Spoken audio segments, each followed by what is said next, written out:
pessoal, hoje dirigindo um carraco, uma limousine hoje aqui na rua de Grande Santo Antônio, aqui na vila.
Pera.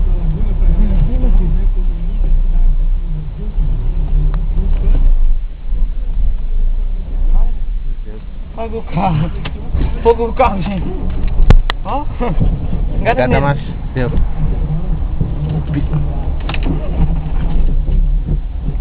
Viu?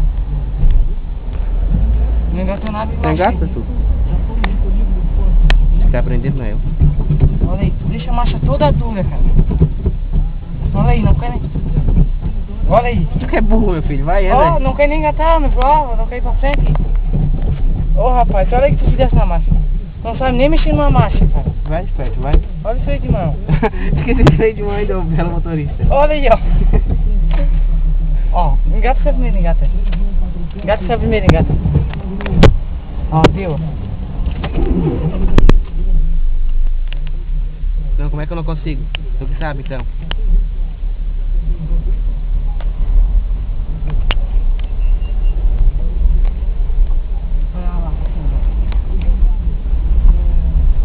Deus.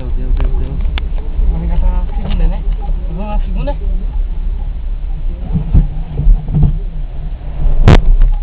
Vamos engatar assim. Aham. É? O carro quase apagando, ele engata o segundo. Engata primeiro aí pra mim. Vira agora. Engata primeiro pra mim. Engata primeiro pra mim. Ó, isso aí, primeiro. Ó, engata primeiro pra mim, engata. Vai acabar assim.